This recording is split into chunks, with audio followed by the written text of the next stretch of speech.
Good evening and welcome to State of Business on Now Television. I'm Chamod Fernando. Let's have a look at the headlines. Foreign exchange revenue from tourism rises to $2.17 billion US dollars, central bank says. Government relaxed the period applicable for conversion of export proceeds into Sri Lankan rupees. Now the news in detail. Central Bank of Sri Lanka asserts that Sri Lanka's foreign exchange revenue from tourism rose to $2.17 billion US dollars in the first 8 months of this year. Tourism Ministry data shows that it is a 66.1% considerable jump from the same period last year. Sri Lanka's tourist arrivals rose to more than 1.36 million visitors in the first 8 months of 2024. August arrivals were up 20.7% to 164,609 compared to the same month a year earlier. Tourism accounted for nearly 5% of Sri Lanka's economy when the sector was at its peak in 2018.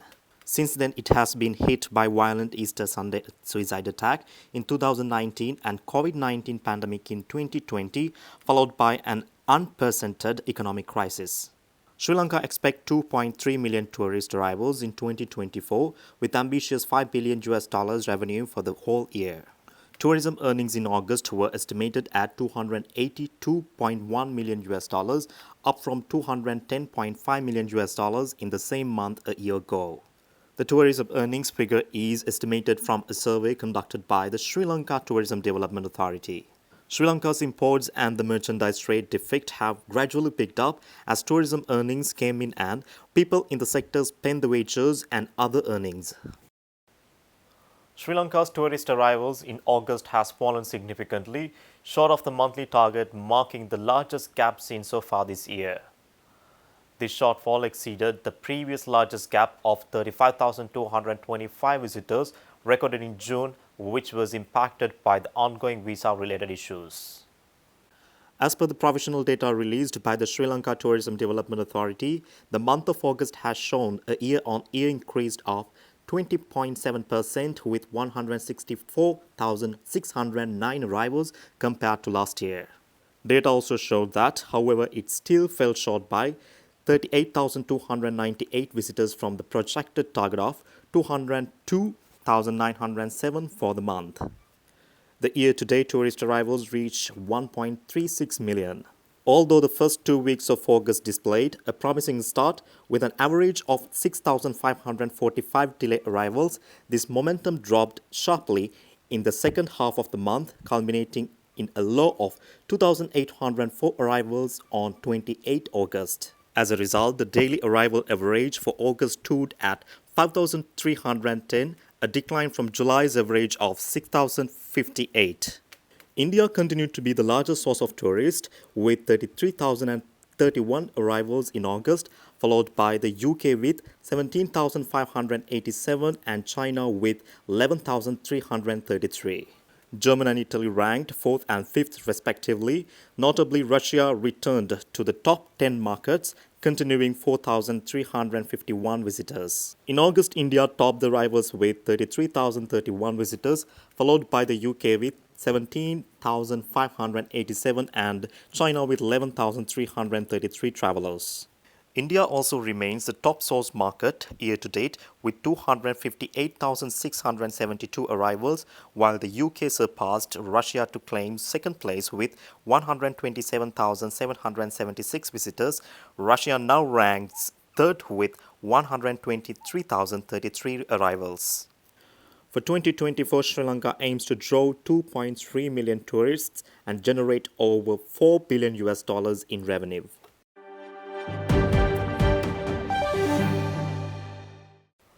One of the state-run banks, People's Bank, announces that it has once again demonstrated its commitment to digital excellence by surpassing 3 million customer registrations on its digital platforms. Through its innovative online banking services, mobile banking apps, and wallet solutions, People's Bank continues to set the standard for convenient, secure, and accessible banking. People's Bank Chairman Sujiva Rajapaksa said that their online banking platforms and mobile apps have been designed with customer convenience, security, and accessibility in mind, which has contributed to their widespread popularity. He added that the bank is leading the way in transforming Sri Lanka's banking sector by offering simple, effective, and real solutions to address customer requirements. People's Bank offers a comprehensive suite of digital solutions designed to meet the needs of both individual and corporate clients. Retail customers benefit from the People's Wave mobile app, People's Web Internet Banking, and the People's Pay Wallet app, while corporate clients can access banking services through People's Web corporate banking platforms. Further enhancing customer convenience, People's Bank provides a fully digital account opening service through its People's Viz system, allowing for a seamless paperless account setup. This innovative service enables digital agents to open accounts quickly and efficiently using a tablet. In addition, the People's Pay Merchant module simplifies digital payments for small businesses, making it easier for them to adopt a Lanka QR technology.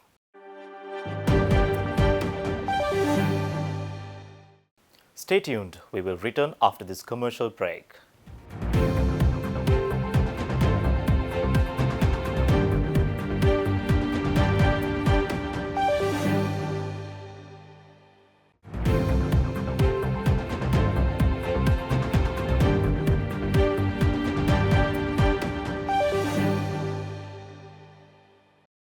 Welcome back. The central bank has relaxed the period applicable for conversion of export proceeds into Sri Lankan rupees. The central bank announces that the decision was taken in terms of the Central Bank Act, substantially relaxing the period applicable for exporters of goods to convert their export proceeds into Sri Lankan rupees. Accordingly, the central bank has issued the Repatriation of Export Proceeds into Sri Lanka Rules Number 1 of 2024, which was published in the Extraordinary Gazette dated the 1st of July this year. The CBSL further says that it was also considered the macroeconomic developments, in particular the developments in domestic foreign exchange market conditions when they took the decision. These rules were approved in Parliament on the 4th of September 2024 and came into effect on the same date. By these rules, the CBSL said the period applicable for exporters of goods for mandatory conversion of residual of their export proceeds into Sri Lankan rupees has been extended up to the 10th day of the month after expiration of 3 calendar months.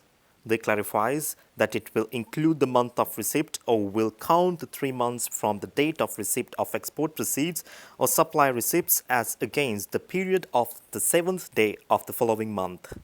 The detailed rules are accessible through the website of Department of Foreign Exchange, which goes as www.dfe.lk.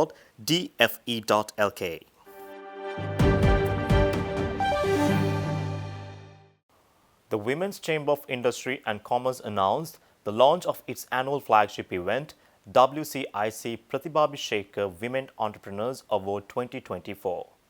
WCIC Pratibhabhisheka will recognize and reward the outstanding women entrepreneurs of Sri Lanka and in the SAARC region this year too for the 3rd consecutive year. The award ceremony will honor women entrepreneurs for their tenacity to scale and grow and for their contribution and impact on the economy. Whilst the competition is primarily for Sri Lankan entrepreneurs, they have included an opportunity for women entrepreneurs in the SAARC region to compete under a special category. Accordingly, WCIC will be accepting applications under the categories Startup, Micro, Small, Medium and Large. Each category will have a specific revenue for the year under review 2023 to 2024. Gold, Silver and Bronze awards will be presented for each category.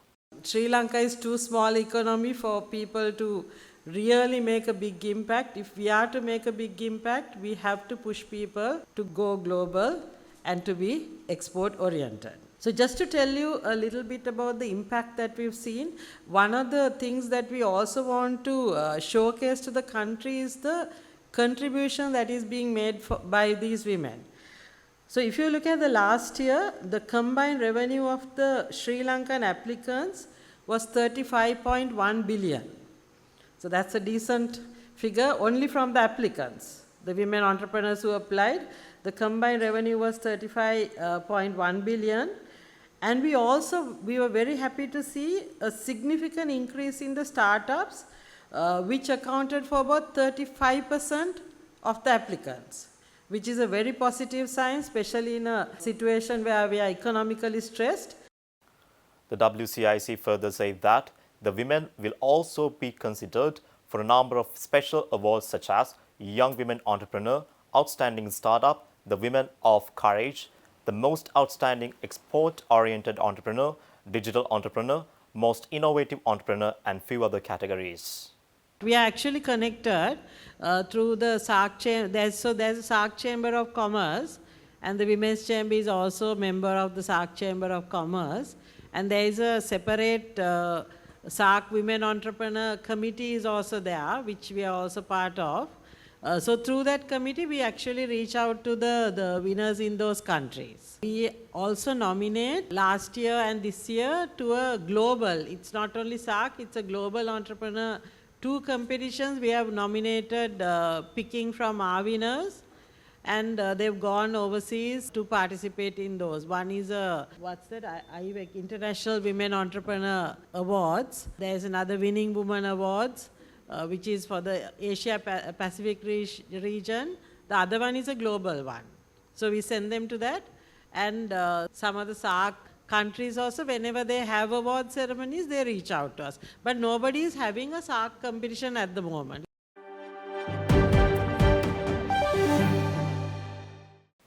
Stay tuned for the stock update.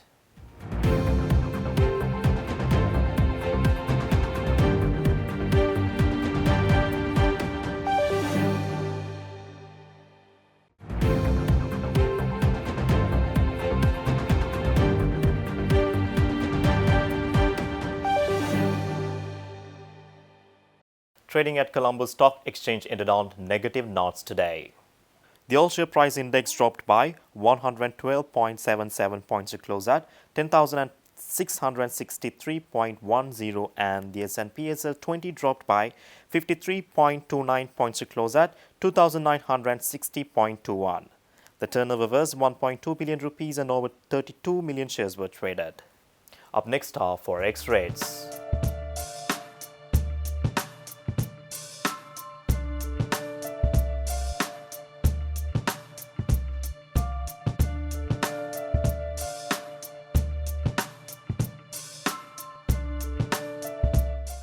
That's all our news for today. For this and more, subscribe our channel on YouTube, follow us on Facebook. Take care and good night.